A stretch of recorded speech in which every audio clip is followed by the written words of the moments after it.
안녕하세요, 구독자 여러분. 만담꾼의 사랑방을 찾아주셔서 감사합니다. 만담꾼은 전국 각지에서 사연을 받아 전달드리는 만큼 기노애락이 살아 숨쉬는 이야기를 약속드립니다. 오늘도 이야기 재밌게 들어주시고 주변 친지분들과도 함께 이야기 나누시면 더 좋을 것 같아요. 좋아요와 구독하기는 제게 큰 힘이 됩니다.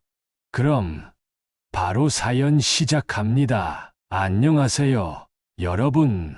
오늘은 대전 유성구에 사는 김미자 할머니의 이야기를 들려드리겠습니다. 학창시절 자신을 괴롭혔던 여자가 남편이 운영하는 회사의 부하직원의 아내로 나타나면서 벌어지는 복수 이야기입니다.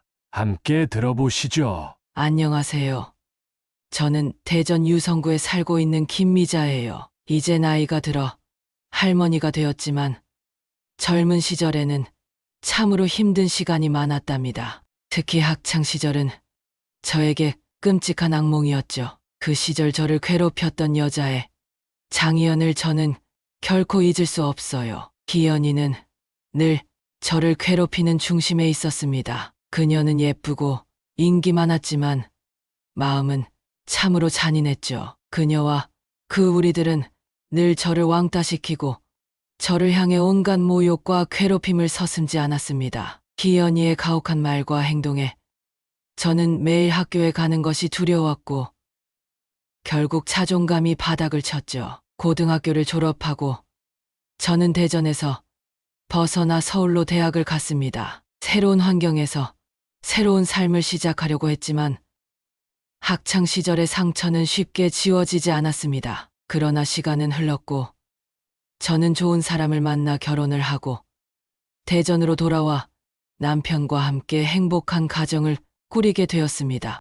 제 남편은 작은 회사를 운영하는 사업가였고 우리는 함께 회사를 키워갔습니다. 남편의 이름은 이준호였고 그는 성실하고 정직한 사람이었어요. 우리는 서로를 아끼며 살아갔습니다. 그런데 어느 날 제가 남편의 회사에서 벌어지는 일들에 대해 알게 되면서 오래전 기억 속에 희연이가 다시 떠올랐습니다. 그날은 남편의 회사에서 열리는 연례 행사 날이었어요. 저는 남편을 도와 행사 준비를 했고 많은 직원들이 모여 즐겁게 행사를 즐기는 모습을 보며 뿌듯함을 느끼고 있었죠. 그런데 그 순간 한 남자 직원과 함께 온 그의 아내를 보게 되었습니다. 처음에는 그녀를 알아보지 못했지만 가까이서 본 순간 저는 충격에 빠졌습니다. 그 여자는 바로 장희연이었어요. 희연이는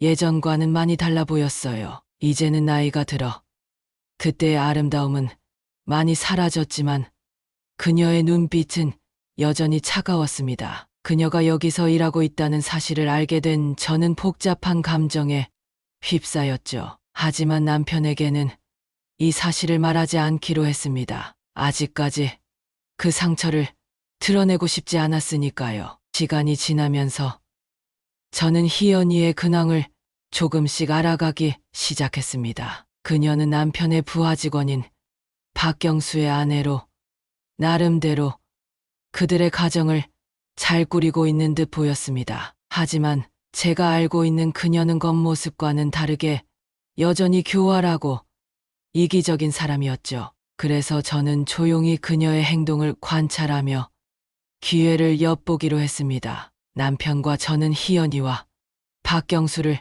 저녁 식사에 초대했습니다. 그 자리에서 희연이는 저를 보고 놀란 표정을 감추지 못했지만 곧 태연한 척 행동했어요. 저는 그녀에게 과거의 일을 전혀 기억하지 못하는 척 했습니다. 하지만 속으로는 복수를 다짐하고 있었죠. 그 후로 저는 희연이와 박경수 부부를 자주 만나는 기회를 만들었어요. 남편의 회사 행사나 모임에서 그들을 초대하고 그들과 가까워지기 시작했습니다. 희연이는 저를 경계하는 눈빛을 보였지만 저는 태연하게 행동했죠. 그리고 서서히 희연이의 약점을 찾기 시작했습니다. 한 번은 박경수가 남편의 회사에서 중요한 프로젝트를 맡게 되었습니다. 그 프로젝트는 회사의 미래를 좌우할 만큼 중요한 일이었죠. 남편은 박경수에게 큰 기대를 걸고 있었고,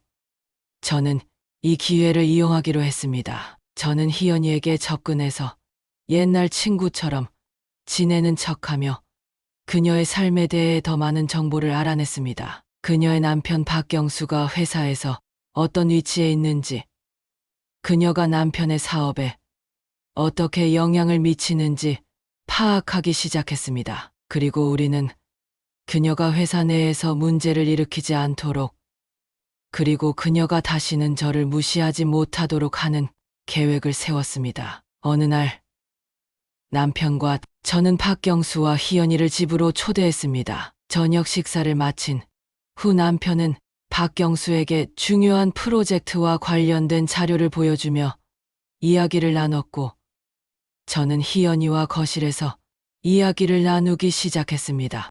저는 그녀에게 과거의 일을 떠올리게 하며 슬쩍슬쩍 그녀를 자극했어요. 희연아, 너 기억나?